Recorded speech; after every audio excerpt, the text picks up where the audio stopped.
공산주의가 몰락하자 다양한 권리와 선택권이 마침내 보장되고 갑자기 사회 변화의 가능성이 열리는 것 같았습니다. 하지만 실제로 사회가 변화할 수 있다는 믿음은 점점 약해지고 있습니다. 최근 심리학과 행동경제학에서는 사람들이 선택을 왜 그토록 부담스러워 하는지에 대해서 많은 논쟁이 있었습니다. 여러분들도 모두 마트에 가서 수많은 선택지들 사이에서 당황해 본 경험이 있을 것입니다. 심리학자들은 선택지가 너무 많으면 오히려 더 불안해질 수 있다는 것을 알았습니다. 내가 진짜 원하는 건 뭐지? 하는 불안감 말이죠. 하지만 어떤 면에서는 그런 상황에 사람들이 길들여지기도 합니다. 선택지가 너무 많으면 흔히 이러지도 저러지도 못하는 상태에 그대로 멈춰서 버리는 거죠. 우리 삶 곳곳에서 선택관념이 지배적인 이데올로기가 될 때 사회는 어떻게 될까요? 선택관념은 갑자기 자본주의의 토대가 되는 지배적인 관념이 되어버렸습니다. 이는 소비뿐만 아니라 삶 자체에 대한 인식과도 관련이 있습니다. 잘 나가는 한 동료 교수의 이야기가 생각납니다. 그는 레스토랑에서 와인을 고를 때면 몹시 불안해진다고 하더군요. 사람들이 날 비웃을까봐 걱정이 되어 너무 비싼 걸 고르면 잘난 체 하는 걸로 보일 테고 너무 싼 걸 고르면 구두쇠로 보일 테니까요. 그래서 그는 늘 중간 가격대의 와인을 고르고는 자신이 계산하겠다고 고집을 부린다고 합니다. 선택과 관련한 불안과 자책감을 덜려는 것이죠.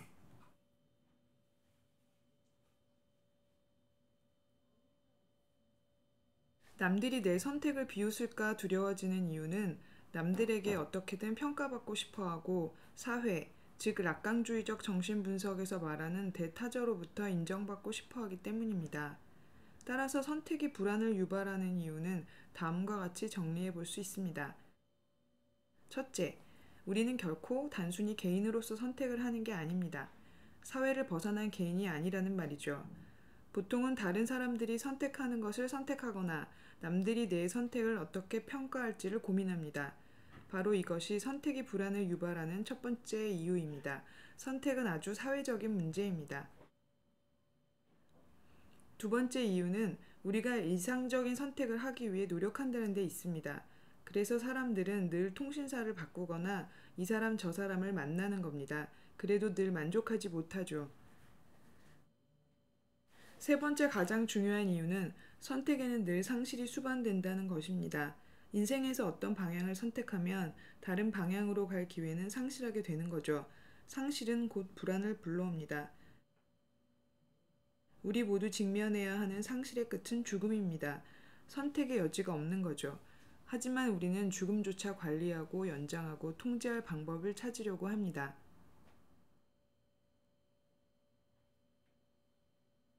선택이 사회에서 제시되는 방식에 따라 작동하는 또 다른 층위의 불안 역시 중요합니다. 여기서 저는 이데올로기라는 주제를 다뤄볼까 합니다.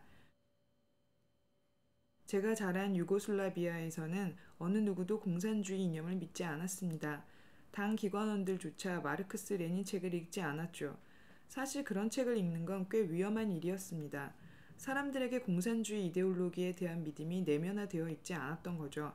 하지만 그럼에도 불구하고 어떤 믿음의 논리가 작동합니다. 무언가를 믿지 않지만 믿는 척 하는 겁니다. 남들이 믿고 있다는 생각을 거스르지 않기 위해서 그러는 거죠. 예컨대 사회주의 국가에서는 어느 누구도 공산주의를 믿지 않았지만 일부 반체제 지식인을 제외하면 그걸 드러내놓고 이야기하는 사람이 없었습니다.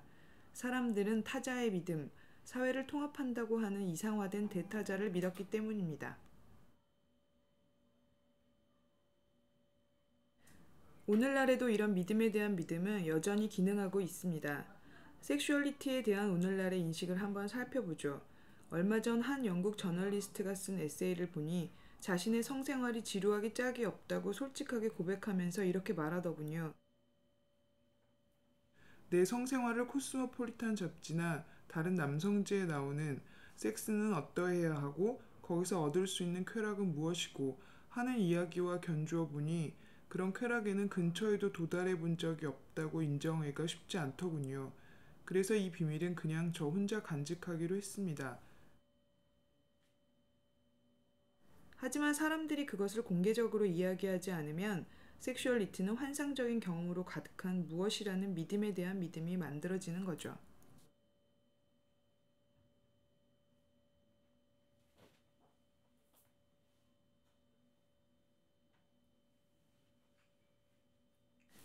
이와 비슷한 이데올로기로는 선택 이데올로기가 있습니다. 인생의 실패에 자책감을 느끼게끔 강제하는 이데올로기죠. 특히 직장 생활에서 그런데 요즘은 해고를 당하면 회사가 아니라 우선은 자신을 탓합니다. 또 가난을 부끄러워합니다. 10년 전만 해도 노동계급에 대한 일종의 동일시가 있었지만 현재는 성공하지 못했다는 무능력감이 더 큰 거죠.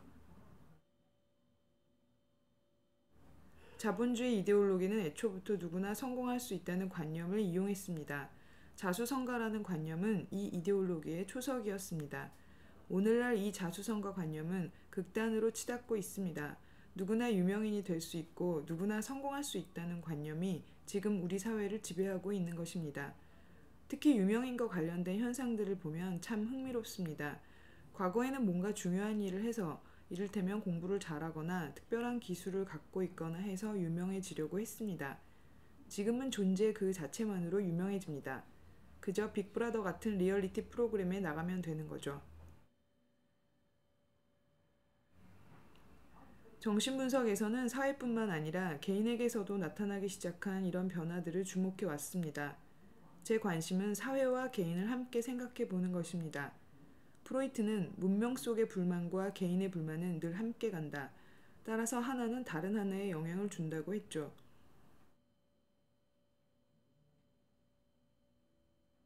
자본주의는 사실 어떤 면에서 주체가 스스로를 파괴하는 주체성을 창조하고 있습니다. 자본주의는 점점 더 빠르게 기능하는 시스템입니다. 우리의 노동시간은 점점 더 길어지고 있고 이리저리 뛰어다니며 끊임없이 소비합니다. 그런데 어느 순간에 이 주체는 자신이 단순히 프롤레타리아 노예가 아니라 자기 삶을 스스로 책임지는 주인이라고 믿기 시작합니다. 바로 이 이데올로기적 전환을 통해 이 시스템은 유지되고 사람들은 더욱더 복종하게 됩니다. 실제로는 그렇지 않음에도 불구하고 자신이 실제로 책임진다고 믿습니다. 정말 중요한 믿음이죠. 또 이 과로하는 주체는 끊임없이 자기 주위의 것들 뿐만 아니라 자기 자신을 소비하기 시작합니다. 그래서 폭식증, 거식증, 일중독 등 각종 중독이 오늘날 사회에 만연하는 것입니다. 사회에서 개인, 자기 자신으로의 전환, 자기 비판, 실패에 대한 자책감, 선택에 대한 불안 등 다양한 새로운 징후들에 주목하면서 저는 왜 선택 이데올로기가 그리 낙관적인 이데올로기가 아닌지, 그리고 그것이 어떻게 사회 변화를 가로막는지를 살펴보게 되었습니다.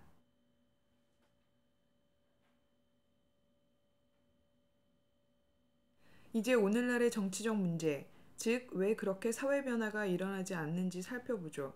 이 문제를 연구해온 몇몇 사회학자들은 이 사회 변화에 대한 두려움도 상실과 관련이 있다는 것을 알게 됩니다. 우리는 가진 게 별로 없습니다. 직장도 연금도 변변치 않습니다. 가진 게 별로 없으면 그것조차 잃게 될까봐 두려워하게 되는 법이죠. 그래서 위험을 무릅쓰지 않고 사회 변화를 자극하는 일, 혹은 그것을 위해 스스로 조직하는 등의 일을 기피하는 거죠. 제가 보기에 오늘날 문제는 사실 선택 이데올로기, 즉 모두가 자기 삶의 조물주라고 하는 후기 자본주의 관념입니다. 사회 현실과는 상당히 괴리된 이 이데올로기는 사실 사람들을 길들이고 끊임없이 비판의 화살을 자기 자신에게 돌리도록 만듭니다. 우리와 같은 사람들을 조직화하고 우리가 몸담은 사회를 비판하는 대신에 말이죠. 이 책을 통해 선택이라는 이데올로기가 어떻게 우리 자신을 자책하게 만들고 사회 변화를 어렵게 만드는지 생각할 수 있게 되면 좋겠습니다.